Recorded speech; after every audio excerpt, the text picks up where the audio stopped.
Alright, hey guys, what's up? MP3D here and welcome back to another excited visual effect tutorial. We are making a lot of visual effect tutorials especially for the beginners. The reason why I am doing this because when I started learning visual effect, that time there was not much tutorials available on YouTube which can easily guide me step by step, and also in the end I was not able to make something really cool.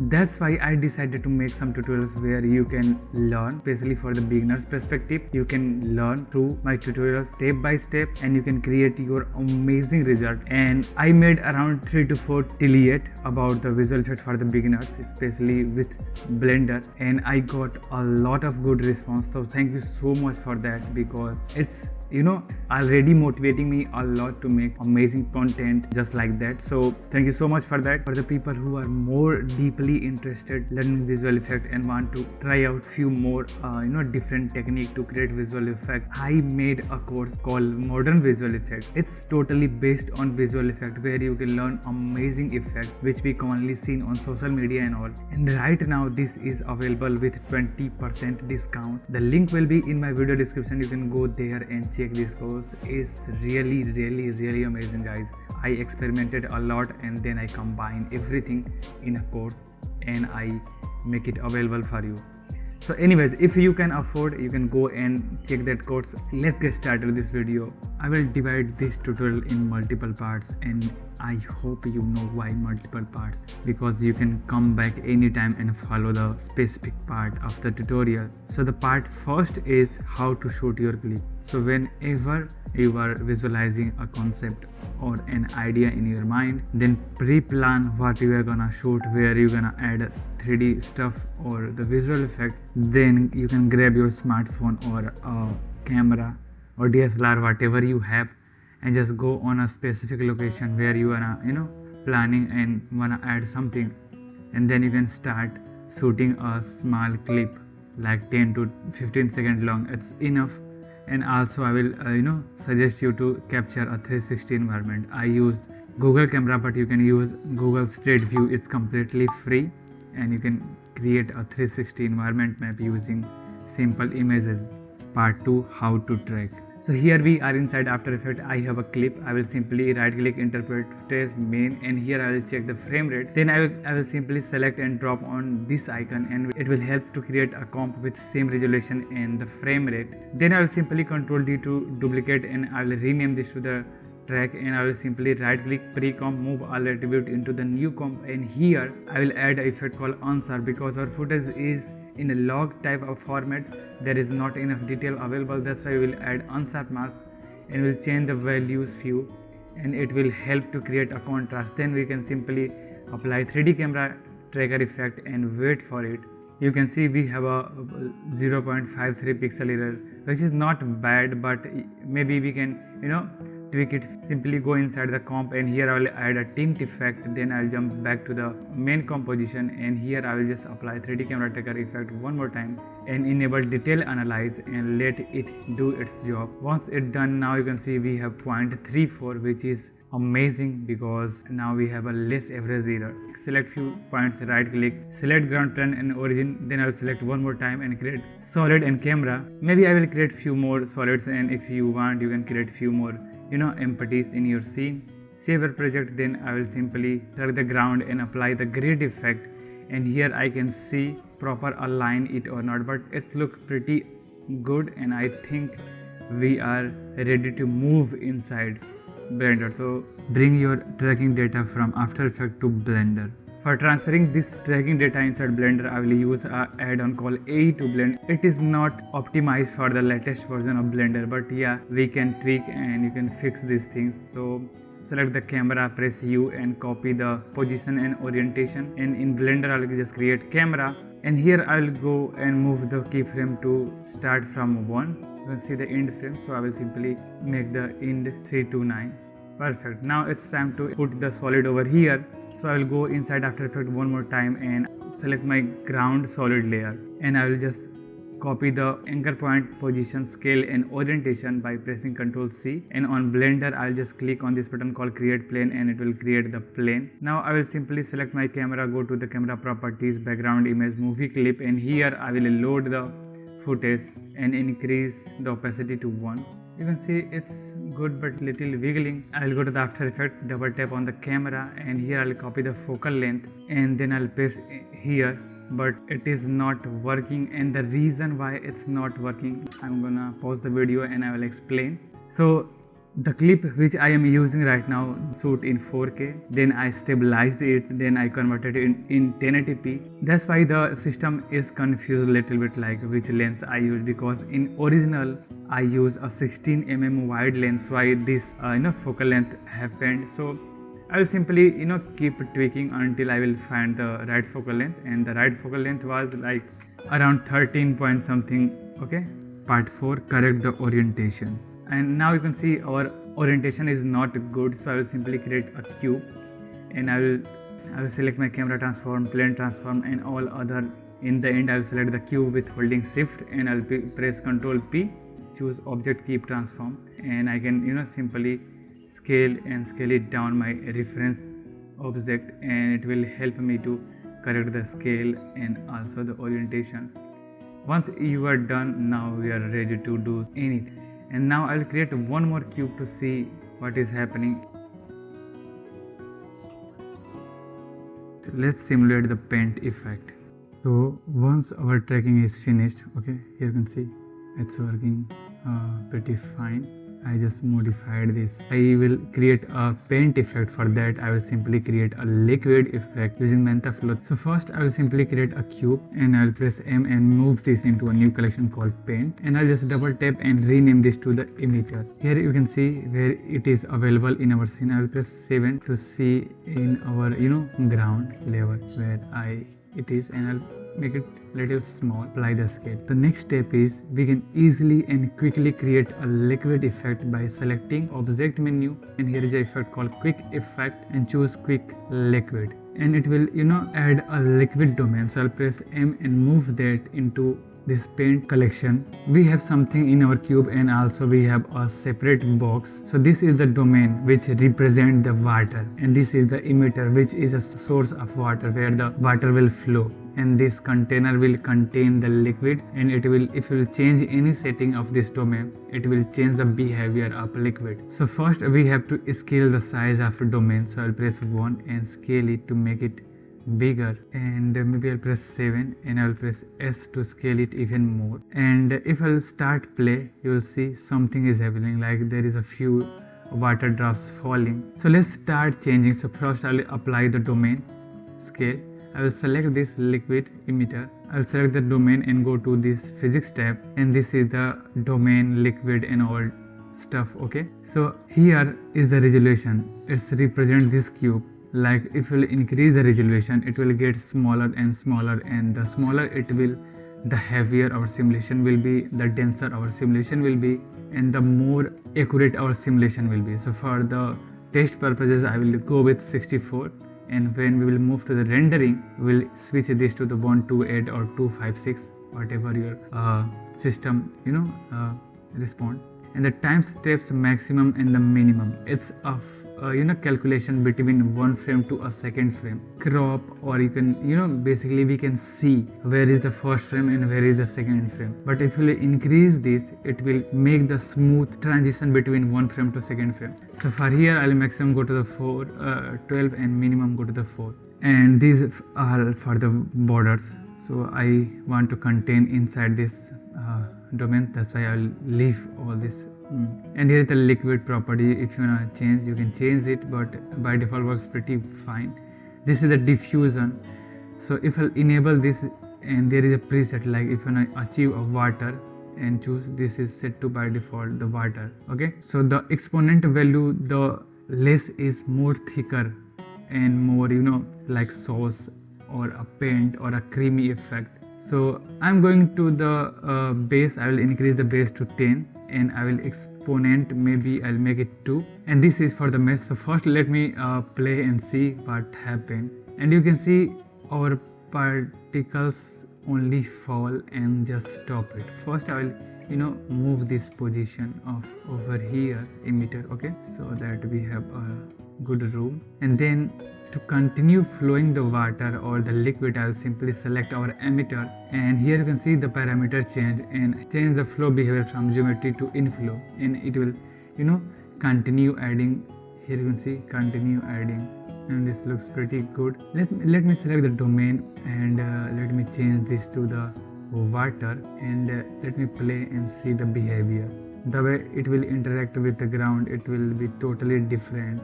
There will be, here you can see it is moving and capturing the area very fast. It has splashes and all, but in our paint effect I don't want. That's why I change the setting to this one, and it will behave like a paint. You can keep doing experiment over here, but I'm pretty okay with this one. I'll select this one more time and increase the initial velocity, and if you wanna move this, it will follow your movement. And in the G I will press -0.1. So the next step is what I wanna do is I wanna add a paint bucket. Either I can simply model using a cylinder. Solo this, press disable this X-ray mode, press 3 and press I and move it like this. Press I one more time and move it down. Enable X-ray so I can see this. Okay. Disable this X-ray mode. Press 3.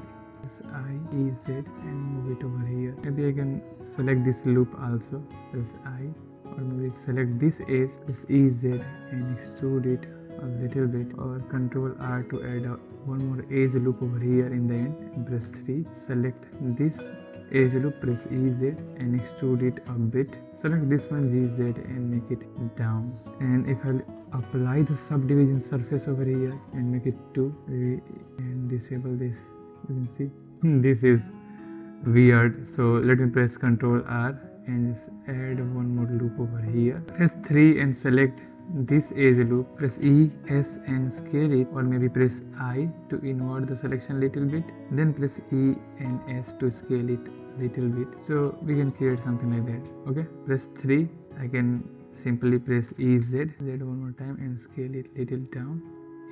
Alright, right click, set smooth. So we have something here. I can disable this and select this, press 2 and select this edge, Ctrl B and bevel it, and now we have a perfect. Okay, so now we have a paint can or paint bucket, something like that, where you can easily flow the paint. And the reason why I model this is because we have a nice geometry flow which will help us to simulate. Alright, okay, so unsolo this and let me press 1 and R to rotate and press 7 and just move our liquid emitter inside. Let me make it scale a bit. Okay, and if you want you can scale it in another direction too. Let me rotate a bit more. I will select this flow and just make it emitter and scale it down. Apply the scale both. Let me see what's going on. Because we did not added the collision, so I will simply select, go to the physics properties, fluid, and here I will add a factor and make it 0.2 and hope this time it should work. Yeah, here you can see I think 2 is pretty okay, because you can see it is also intersecting over here. But yeah, you can definitely play with here and also play with the sub steps. It will help you to calculate it even more, but it will take some more time. So here you can see. So maybe what I can do, I can make this a little behind. Okay, and let me simulate one more time.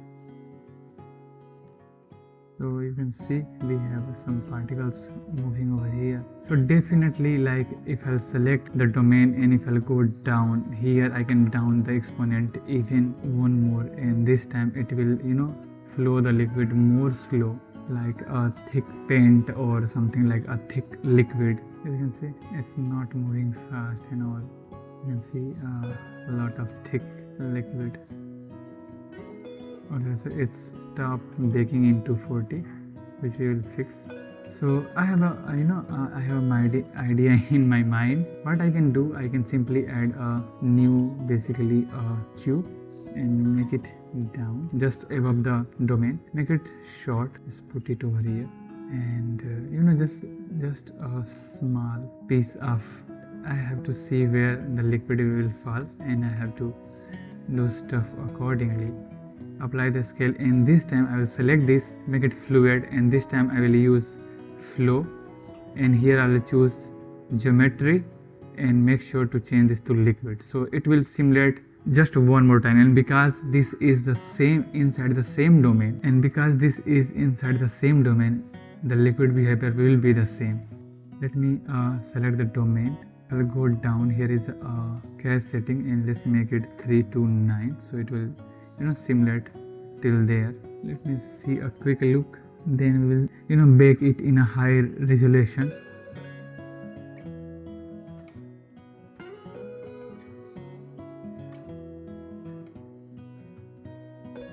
Alright, so I will simply delete this and select the domain, and let's make it 1 to 8 this time.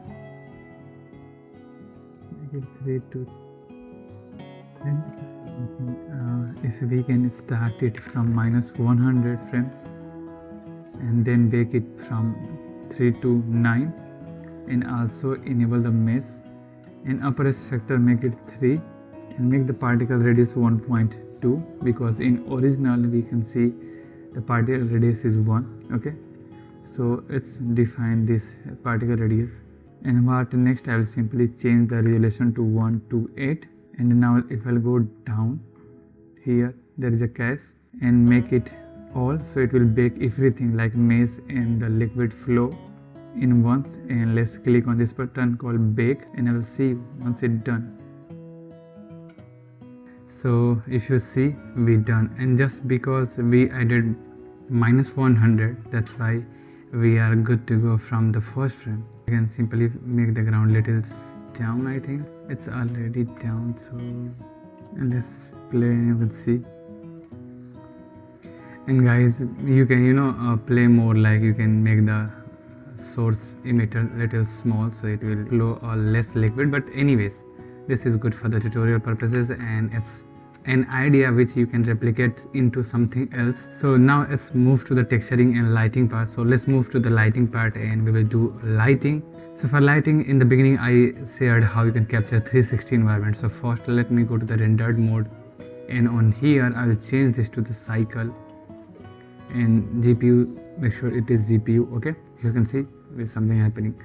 Now let's add lighting. So I will go to the border tab, go to the color, and choose environment texture, open, and I will simply load our 360 environment. By the way, I will make sure it is available online, so you can simply go and download all the 360 footage and everything. Okay, and if you want to download this project file, it will be available onto my Patreon page, where you can quickly go and find what this thing's all about and how I doing things. So yeah, the Blender file will be available on my Patreon page. Now here you can see, if you use focus, we have the liquid, but we want to change this into the paint. So I will quickly drag and create a new shader editor. I'll press N, I will select the domain, delete this, and I will add a effect called principal BSDF, and I will load this into the surface. And here you can see, now let's change the color to something like a yellow or maybe a red type of a paint. And I want to change the environment, because here you can see our light is coming from this direction over here, so maybe I have to create a light also. So first let's go to the world tab, and on here I'll press Ctrl T, and if I will go to the world tab and go to the film disable transparent, here I can simply change the rotation in G direction. So this is I think the place. Let's add a hue and saturation, and let's see, and down increase the value 1.4. It will be little bright, and let's add a curse effect, RGB curse, and here I will simply boost this just a bit like this, and this looks pretty okay to me. The next step is I will go to the object properties, object shader editor, and here you can see we have the shadow going on. Here you can see this shadow and all.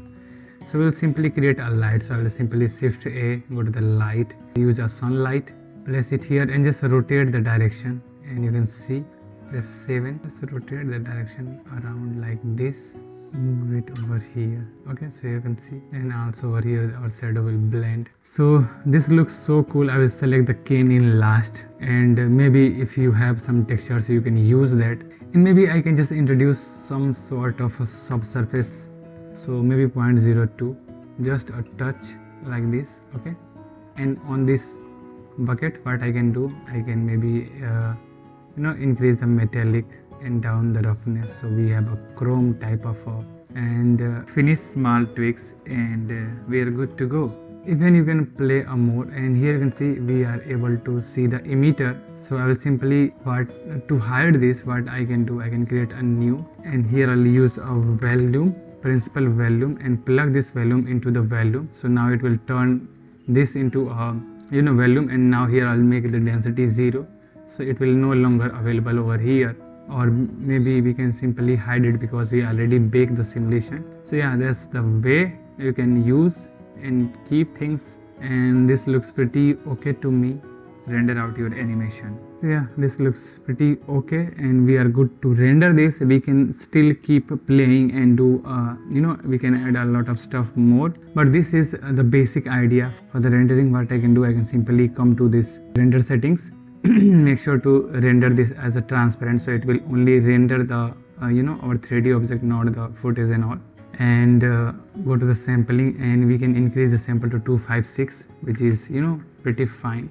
If you want to add anything else in the textures, we can easily do it. Like maybe I can introduce some glow and make the glowing texture and all, and maybe I can increase the transmission, so it will turn that thing into some a transparent object, something like that. So if you want, you can definitely use it and make it, but maybe I will texture this and before rendering, and I will render this. So, and this is the settings and all, and you can go to the output properties, and here you can just define an output where you wanna export.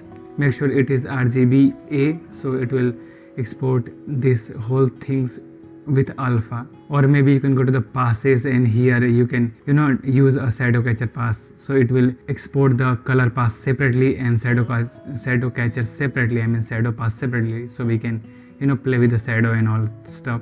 And in last, maybe if I'll select this, which is by default is shadow catcher, so if you'll enable this, you can see this is a ground. So just select, go to the object data properties, and make this shadow catcher. What else you can do, you can create a new material and just change the material little similar to our road. Okay, so the light bounce will be little similar, like over here you can see. If we'll turn them into blue, these things will be, you can see the blue, which we don't want actually. So that's why I will keep this a similar color.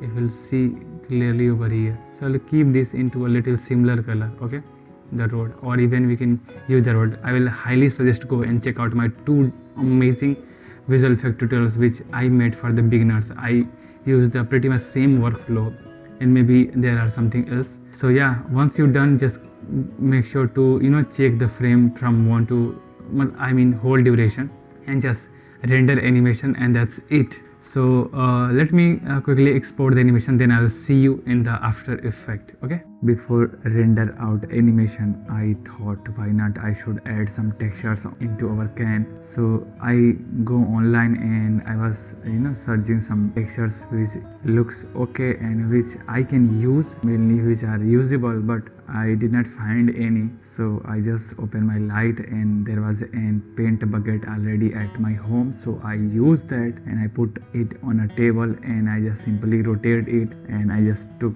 3 to 4 pictures of this so that maybe I can use it.